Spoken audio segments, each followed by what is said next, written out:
With the new generation of Velux roof windows, we've made installation even easier. This video is a guide to the complete installation of a Velux roof window installed at standard installation height on a slated roof. Today, we'll be installing a GGL MK043070 Pine Center Pivot roof window with an EDL MK04 flashing, a BDX insulation collar and a BBX vapor barrier. The first difference you'll notice when installing new generation Velux roof windows is that the method of opening the box has changed. To open the box, simply lay it flat on the floor, depress the tabs and pull the flaps loose. These are then folded back and the box can be flattened down and used as a solid base to work from. Once you've opened the box, you'll notice a few other changes. The window box now only contains the installation brackets, which can be found in a pack at the base of the window, and the hood section, which is contained in a box at the top of the window. The cover parts, which were previously supplied with the window, are now supplied with the flashing kit, so that you'll have them when you need them. Also, the Part 5 flashing parts are now pre-installed on the window. The installation instructions have also changed. These now offer alternatives depending on the color-coded square found on your Velux flashing kit. They also feature QR codes to link you to useful installation videos. As we're using an EDL flashing, which has a red-colored square, we'll follow the instructions on the red section of the fitting guide. The next stage is to remove the sash from the frame for ease of handling. The method for carrying this out has also been improved. Firstly, stand the window upright and remove the wedge-shaped polystyrene blocks, which can be discarded. Next, engage the control bar by pushing it upwards and inwards until it clicks into place. The sash can now be opened, and the polystyrene blocks on the face of the control bar should be removed, turned around, and placed on the bridge piece at the top of the sash for protection. Now, fully rotate the sash and rest the window on the polystyrene blocks, with the frame at an angle. The buttons on the hinges should now be depressed to disengage the sash from the frame, and the frame lowered onto the ground. The sash can now be left in a safe place until we need it later. Next, the opening for the window should be established to the correct size. The width of the opening should be between 40 and 60 mm greater than the width of the window itself. The bottom brackets of the window are installed onto one of the existing slate battens. Choose which of these battens you wish to use. One of the slate courses should line up 105 mm below the top edge of this batten.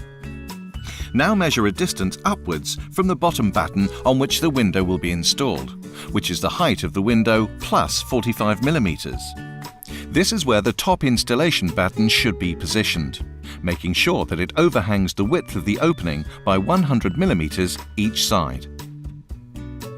The course of slates below the window should now be removed.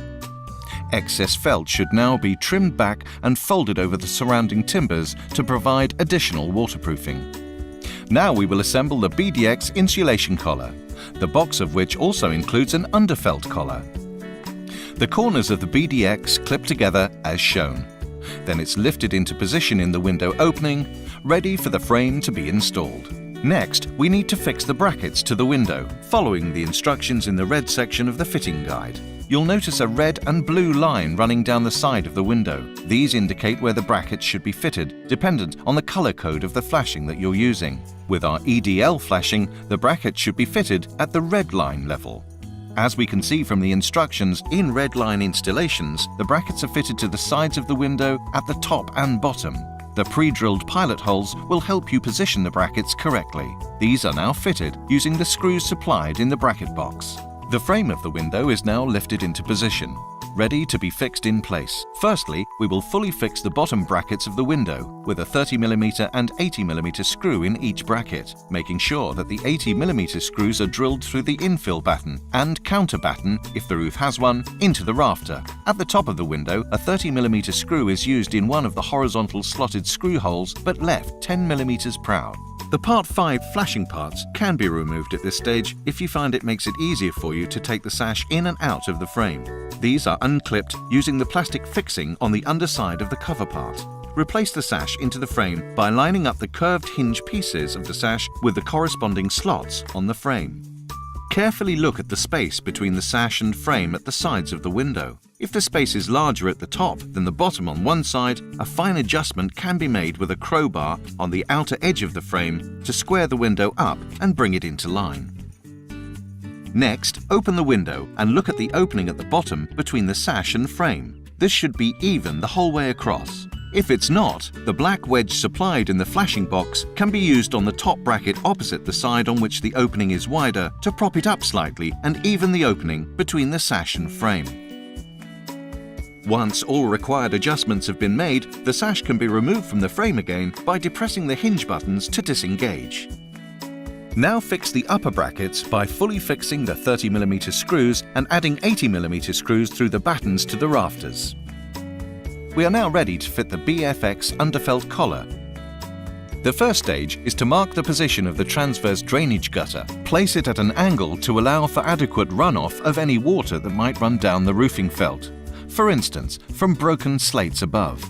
Once the position is marked, if the roof is counterbattened, remove a section of the counterbatten so that the gutter can be fixed to the rafter. If the roof is not counterbattened, simply skip this step. Next, cut a flap in the felt, which can later be laid into the gutter. The supplied sealant can be used to protect the sides of the flap. The BFX collar is now positioned around the frame of the window. The end with more projecting material is positioned at the top.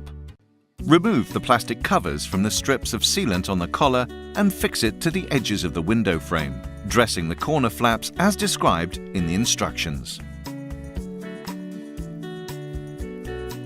Now staple the collar around the battens to dress it snugly to the roof structure. Cuts can be made at the bottom of the collar to dress it around counterbattens if you have them. At the top of the window, fix the gutter in place and fold the underfelt collar over and into it. Cut off any excess. Then dress the flap in the roofing felt into the gutter and secure into place using the clips supplied.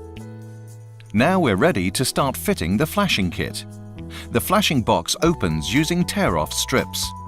Some of the parts previously supplied with the window, such as parts 2 and 4, are now supplied with the flashing kit. Having replaced the course of slates directly beneath the window, take flashing part 1, the bottom apron, and place it in position. Fix in place by screwing down part 2, making sure to also fix it to the sides of the frame. Part 3, the soakers, should be placed between the slates which run up the side of the window, ensuring that they cover each other to form an unbroken barrier. These are secured to each other with folding tabs. Take care to trim any of the upstand of the final soaker which projects above the top of the window. At this stage, the Part 5s pre-installed on the window should be removed if you've not done so already. Part 4, the side frame covers, are now placed in position and clicked into place. The Part 5s are refitted by slotting them into the black housing at the top of the window and clicking the plastic fixing into place at the hinge. The hood section of the window should now be screwed into place, making sure to discard the polystyrene packing piece on the inner side. Finally, Part 7, the top flashing piece is positioned, then fixed with fold-down tabs either side of the window. We can now finish slating around the window, ensuring good coverage in all areas. Allow 60 to 100 mm of space between the course of slates above the window and the top of the window to allow rainwater to drain freely. Now replace the sash into the frame. The last stage is to fit the BBX vapor barrier. The vapor barrier is dressed into the internal lining rebate of the window using the tool provided. Then fixed in place in each corner using the screws provided, before being taped to the building's existing vapor barrier to prevent any moisture from inside the building reaching the roof structure.